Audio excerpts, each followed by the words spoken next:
right, welcome to another episode of Piecing It Together, the podcast where we take a look at a new movie and try to figure out what movies might have inspired it.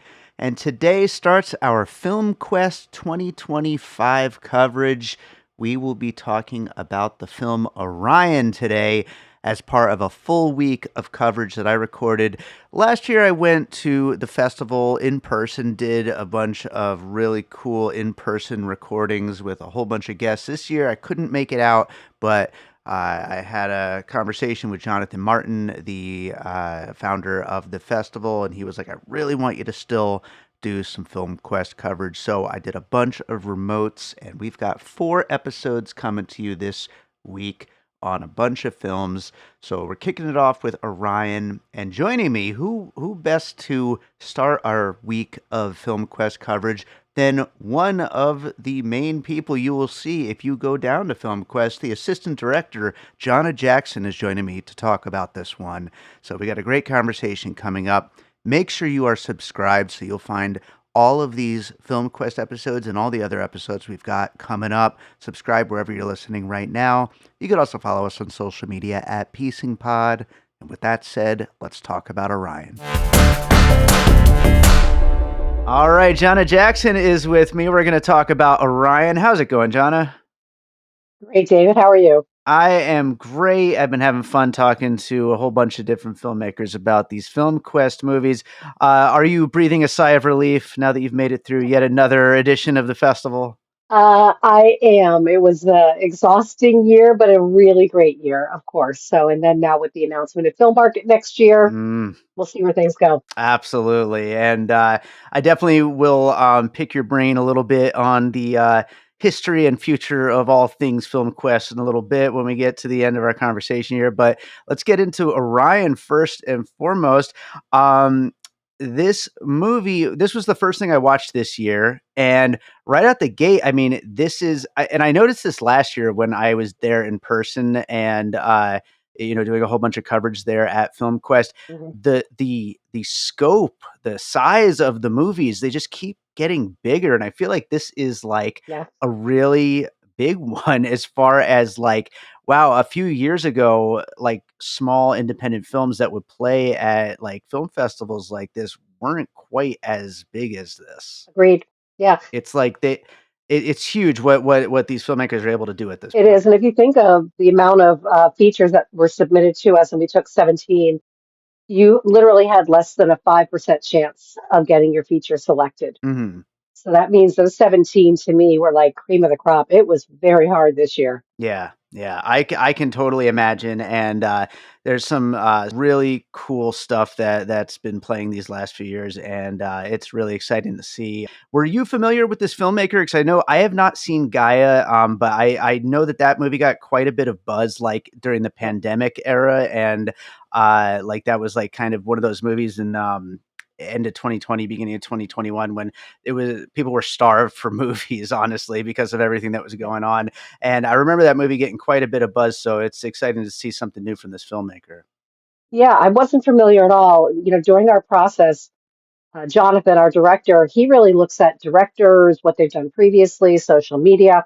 I don't. I watch every film blindly. Yeah, So I actually refuse to look at any of that information because I don't want it to influence how I feel when I'm doing the ratings on the films, right? sure. But I did see Orion first, and ironically, I'm not a big sci-fi girl. Mm, So I'm definitely the horror comedy yeah, sure.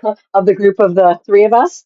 And I watched Orion first, and I actually fell in love with it. And probably more so, not because of the sci-fi element, but because of the psychological element. Sure, sure. So, Yeah. I think that's what really, Yeah, there's a real like game going on here between these two people and who is telling the truth, who is hiding something from one another. Like there's a lot of psychological stuff going on here. And I think that's going to factor into some of the films we're going to bring up here as influences, as puzzle pieces here. Let's get into it and we'll talk about some of the things we liked yeah. about the movie along the way. What do you have for your first puzzle piece for Orion? My first puzzle piece for Orion. Where do you want to start? You want to start right at the beginning? Sure, wherever you want to So, go, whatever movie you thought might have possibly played a little part and influence in this one. okay. It probably had no influence in it, but this is a classic. I don't even know if you've heard of it, but there was a movie called Closetland. Okay. Yeah, so it was Madeline Stowe and Alan Rickman. Really old cult classic. You can only actually get it on a VHS tape if you can get it at all. But when I first started watching Orion, that's the first movie that came to mind because it was a psychological warfare in like a contained space where you have Madeline Stowe as this character who has been abducted more or less by the government and is being interrogated for these children books that she writes that are, they think are some kind of like government control. They think she's like, against the government. Hmm. Anyway, um, and Alan Rickman plays this like dual role as sort of like her friend and also her captor, Hmm. and then also her ends up being brutally abuses her as well when she's blindfolded Hmm. and she doesn't know the difference that she doesn't know it's three different. She doesn't know it's one man playing three different roles. Wow. But it was a total psychological like torture movie, and that's the first thing that hit my mind when I saw Orion, which is so obscure and bizarre. And I think the next would probably something more like maybe like Event Horizon. I was thinking You about know, Event Horizon as you well. were? Yeah, Oh that was gosh, that's definitely great. one. I mean, once you go on a spaceship and horrible things may or may not have happened, and is it in somebody's head? Is it something that we'll ever know what the hell happened on that Right. ship? Like, we really have no idea. But I just want to go back to your closet lamp for a second there because that sounds really good. And every once in a while, a movie comes up on this show where it's like it is like a deep cut and something that I certainly have not heard of. But with that cast and that premise, it sounds really interesting. And you never know; it could have been something that Yeah. this director had seen, and it's kind of drilled itself into their Yeah. head there. But yeah, no, it sounds like a really cool one. Event Horizon definitely something like I said was on my mind. I'll also throw in to go with one, the first thing that I thought of was actually Saw, as far as like the first Saw, where somebody wakes up in Okay. a room and like, Yeah. what happened? Where am I? Is this my fault? Like, I have no idea what is going on here. And you just know something probably bad is going on, but you don't know if it's your doing or somebody else is doing. Are they Sure. completely manufacturing this situation? Or is it something you just simply forgot? Yeah, it really opens up that kind of paranoia. And personally, I'm not a big fan of the future movies in the Saw series. I know a lot of people love them, but that first one is freaking great. Yeah, I can see where you're going with that too. Because if you think of you're dumped into the space, you don't know who you can trust, but you have no choice Yeah, but to follow the commands of the voice, the only person or voice in that case, right? That is saying do these things or else, and you have no option. yeah, There's absolutely. no escape from that, right? So I definitely think that's the way Apollo felt in Orion, Yeah, like he had no options. exactly. He's got to just go with this and figure it out as he goes and kind of play almost like two roles at the same time. He's like kind of surviving, but he's also like kind of playing into the game of this guy who is interrogating him. And so like there's a lot to kind of balance for the character, and that's something that's a big part of Saw and that character as well.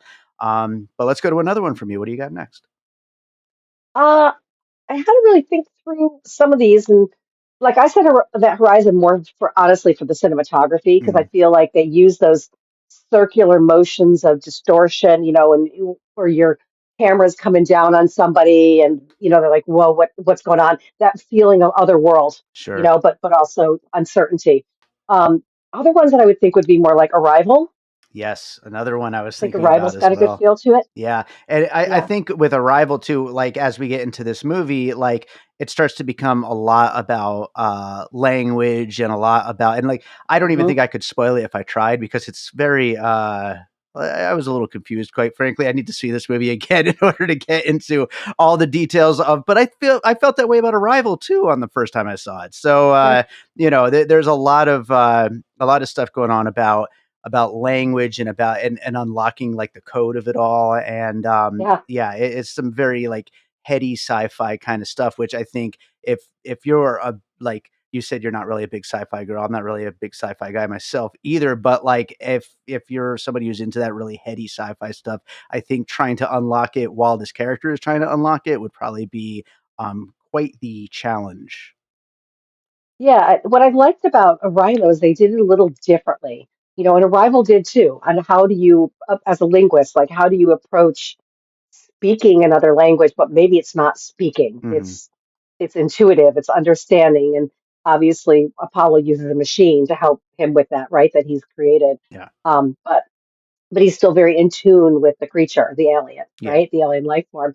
And that's absolutely what happened in Arrival. Like she was really in tune with the the creatures, I guess, right? Sure. The aliens in that case.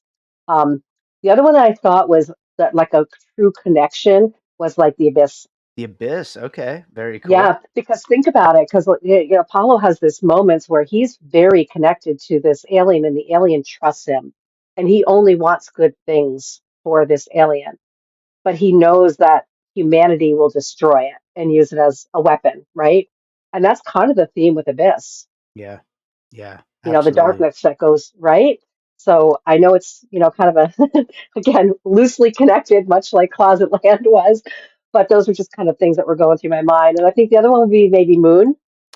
Yeah, that's funny. I didn't think about Moon, but at the same time, now that you bring it up, like immediately my ears perked up because I'm like, I love that movie so much, and I love the idea again of like a very cerebral sci-fi like that, where the character is just as kind of lost as you are, and you kind of have to Yeah. go through that journey with him and figure out the bearings of what exactly is going on here.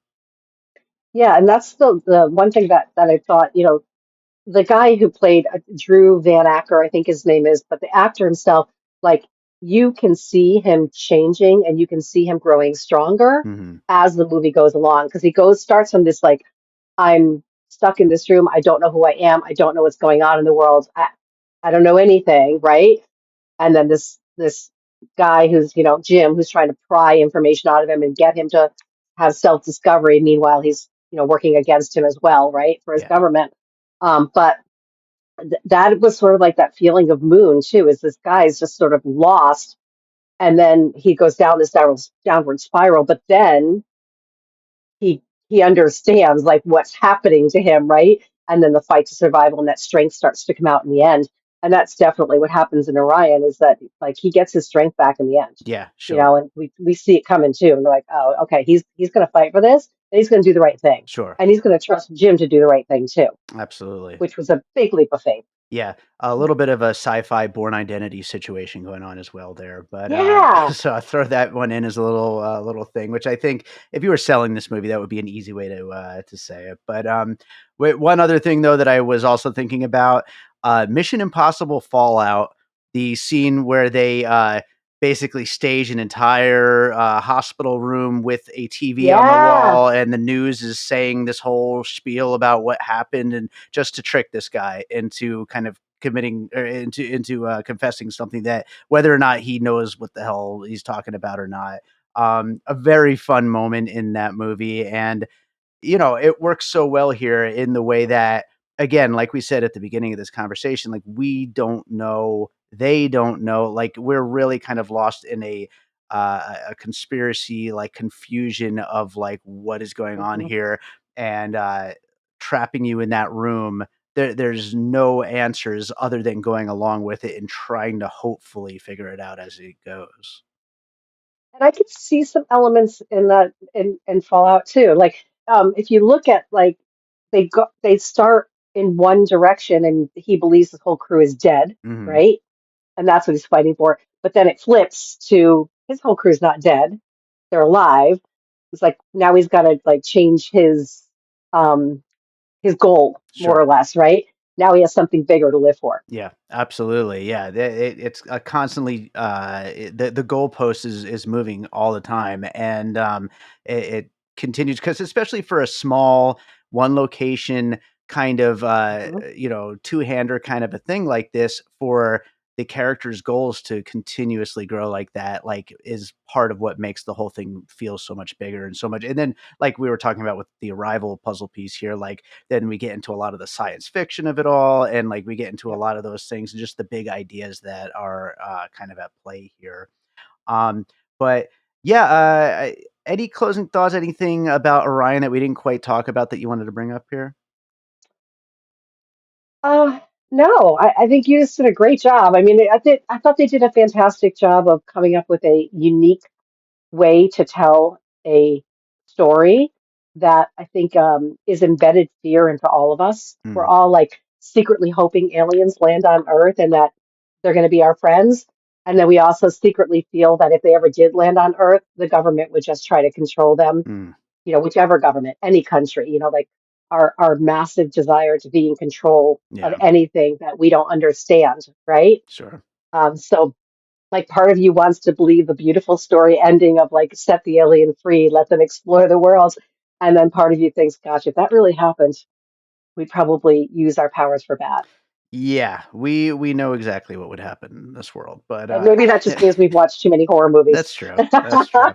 Yeah, I think that like kind of yeah. I mean that basically does it here because like we said, this is a movie about that paranoia of what first of all, like you said, what we would do as a species, what we would do if we found that, but then also what on a smaller level, what we'd do if we woke up in this situation of this guy. And I think that that speaks to a bunch of the puzzle pieces that we talked about here as well. So yeah, I think we got a lot of good stuff here for Orion. Let's talk a little bit more about FilmQuest. This is what year is the festival in at this point?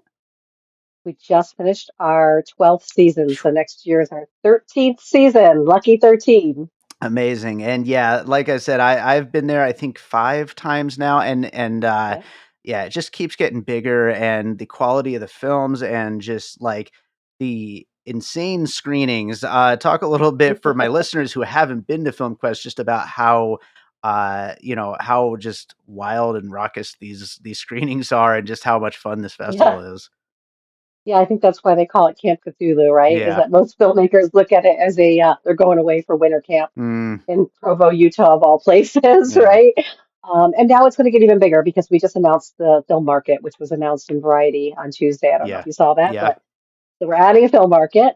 We kind of dipped our toes into the water this year with that by adding many more additional labs and workshops than we've done in previous years to see, kind of work out the kinks with John Fitzgerald, assisting us, right, from Slam Dance. So every panel, every lab, every screening was packed this year. It was nonstop. So it was a crazy ride. Midnight Madness, of course, is, sells out days in advance, Mm, right? And that's a super fun activity where people wearing their pajamas and their onesies and watching the craziest of the short films we have at midnight till 2:30 in the morning, right? But incredible groups of filmmakers. Independent cinema is such a cool exploration in and of itself, right? yeah. It's like having a baby without medical care. You know Sure. what I mean? Like you got to pay for it all yourself, right? For the most part, especially the short films. And to show over 300 short films and program them over 10 days, while also doing labs and panels and workshops that help filmmakers learn about distribution, learn about process of screenwriting. Beck and Woods, did a fantastic presentation on screenwriting again for us this year. You know who those are, right? The Heretic Sure. and Yeah, yeah. Hereditary. And Yeah. are they Um, from a they're Quiet from Place. Provo? Uh, No, no? Okay. LA. Okay. Yeah. All right. It's just like everything else. People got to go to Provo, Utah once a year to meet up with all their friends in LA Yeah. Yeah. that you just Sure. don't get a chance to see, right? Yeah. Um, so yeah, we're going to keep growing and we're going to keep scaling and we're going to keep making this a film festival about filmmakers for filmmakers. So Absolutely. and Absolutely. and hopefully bringing a film market in will help us even further that goal. Everything every feature we have programmed since the day we started has gotten picked up for distribution. Oh, that's awesome. I didn't realize Isn't it that was like incredible? yeah, Every single feature. that Yep. that So rocks.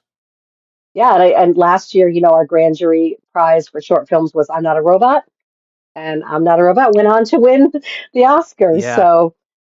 And I think that might be true this year. Our grand jury prize this year was a wonderful short film called The Singers.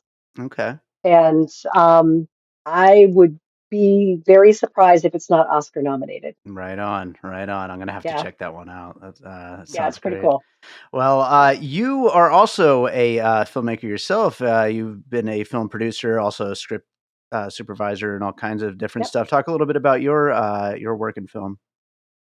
Yeah, so I've produced a couple features. One was a horror feature, Straight Until Morning, that just got picked up for distribution. I can't Nice, say too much about it yet, but it's coming out theatrically next month, which is great. awesome. And then Give Me an A. For those of you who aren't familiar, I did it with Tasha Halevi and a bunch of other brilliant female filmmakers after Roe vs. Wade was overturned. Tasha got a bunch of us filmmakers together and said, we need to do something about this. Hmm. And so we created a horror anthology piece of 17 filmmakers, guerrilla style. We shot everything in 30 days. We had it edited within 30 days after that, pieced together with a wraparound. And yeah, it's a horror anthology that speaks out about how we felt about Roe versus Wade being overturned That's great. and bodily autonomy in general. So that's done pretty well, and that was picked up as well. XYZ Films. That's cool. And yeah, I produced about a handful of shorts and worked on a whole bunch of features for story consulting or script supervisor or whatever whatever I was needed for at the time. Yeah, So yeah. I started my world in music and I tripped into movies, sort of. Yeah, Right on, but right on, just it's just a part-time thing for me. I will do it full time when I give up my day job someday and jump into producing full time. right on. Yeah, but not yet. Not ready yet. Not yet, but is there a project that you're kind of like planning on working on anytime soon that you want to talk about or anything? No, I have I've had a TV series sort of in brewing. We've got a Bible for it. We've got 17 episodes. Me and a producing partner that I have, Damian Clark. Um, and for those of you guys would know him from like Dragon Ball Z and all that whole, he's Jack from Borderlands. Okay, Handsome Jack. He is Handsome Jack, all right, literally. It's pretty funny. But no, we have a TV series that's loosely based on my life when I started managing rock and roll bands at a young age. So we're going to do some shopping around to that next year, and we'll see where we go from there. Yeah, very cool. not horror, Yeah, but yeah. Right on. Well, we'll see. hey, it sounds like it would be a lot of fun, that kind of project. And especially with that particular subject matter is something that I'd definitely be interested in. So I'm very much looking forward to that. But Jonna, this was What about great. you, David? What are you doing outside of this Oh, awesome podcasting you've been doing? well, I just recently took over my family's record store, speaking of music. Oh my gosh. So yeah, so I'm running Wax Trax Records here in Las Vegas. There you Yes. go. So that's what I've been up to. Also, still scoring films, and of course, doing Good. this podcast constantly, and using every last waking moment on this podcast. But I love doing it. So I think you originally came to us though as a I composer, did. right? Absolutely, yeah. Yeah. And I'm sure I'll be back with either a music video or a film that I've scored at some point to FilmQuest. But if not, I'll be there as a podcaster doing interviews and doing these shows and everything. Love that too. Either way, it's fun being up there. So absolutely. And hopefully we'll see you next time you're in Vegas. Come by Wax Tracks so I could see you there. I'm there for Formula One next in 2 weeks. Hey, so maybe we'll see you. Absolutely. I love me a good record store. I got a good vinyl collection happening in my next room over. Hell So yeah, hell yeah! You're yeah, gonna love the place. But John, is there another movie you watched recently you'd like to recommend to our listeners? the only movies I've watched recently have been for my film I'm festival. sure. Yeah. And I will tell you, my two favorites for our fest were Buffet Libre, Okay. incredible movie. Takes place in uh, a, Spanish hall, if you will, but a Chinese couple in a Spanish hall. It's a dark comedy. It is explores so many themes. It's amazing. And the other one was called The Flesh Itself, Okay. Right on. kind of a period piece with war defectors in there. And both of those movies involve a level of cannibalism. All right. Cool. So, but they're both very different tones, very different movies, but highly recommend them both. I can see them both as being award-winning movies. Guarantee they're going to get picked up for distribution really soon, and I can see them both with cinematic releases. Fantastic. Well, Jonna, this was great. Thank you so much for stepping in last minute and doing this episode on Orion. Where can people find you and everything you're up to? I mean, filmquestfest.com, best place to find us. Other than that, I'm not really a big social media person, Sure. but filmquestfest.com. And honestly, if there's any filmmakers who just want advice on how do I get into a festival, what's the best way to position me for a festival, email me directly. It's Jonna, Jonna, at filmquestfest.com. Perfect. So any filmmaker can always email me or Jonathan directly. We are always happy to give advice to up and coming filmmakers who just, it can be tough shopping your film in the film festival world, and we can give you some good advice. Yeah, and honestly, like I mean this like sincerely, but like a lot of film festivals are like not always worth the money. You know what I mean? But Absolutely. FilmQuest is always a worthwhile time. Like there's so many people, everybody is so down to collaborate and hang out and get to know everybody. And yeah, it's always an awesome time and really I worthwhile. guarantee you it's the only time that Provo, Utah experiences parties till 5 a.m. Yeah, probably. Great. All right, so I hope you enjoyed that conversation about Orion and about FilmQuest itself. Thank you to FilmQuest's own Jonna Jackson for joining me on that one. And thank you to you for listening. If you're enjoying piecing it together, make sure you're subscribed wherever it is that you're listening. You could also drop us a 5-star rating and review on Apple Podcasts or wherever it is that you're listening. If there's one of those rate and review buttons, that helps make sure that more people check out the show. And we are on social media at Piecing Pod, where you can find out about everything I am up to, including our live shows. We've got one this week, actually, at Maya Cinemas on The Running Man, and then we'll be back at Downtown Cinemas for Sisu 2 Road to Revenge next week. So lots of live shows on the way. But, just follow us on social media at Piecing Pod if you want to find out about all that stuff that we are up to. And yeah, I guess that does it for today's episode. Let's close it out with a piece of music like I always do. And I think I might have played this recently, but I'm gonna play it anyway because it feels like a good fit for this one. I'm gonna go with a track called "The Void" from my album "A Different Kind of Dream." This is a good spacey track, so yeah, that's a good fit for Orion. So let's go with The Void. There is a music video for this one on my YouTube channel, youtube.com/music by David Rosen. And you can check out the music video that I made by taking just 4 images that NASA had released from their like archive of high resolution images of outer space, and then I just did all kinds of manipulation and effects and all kinds of weird stuff on just 4 images and turned it into a whole music video. But check that out on my YouTube channel, and we will be back with more piecing it together really, really soon.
an All Points West production, produced by David Rosen in Las Vegas.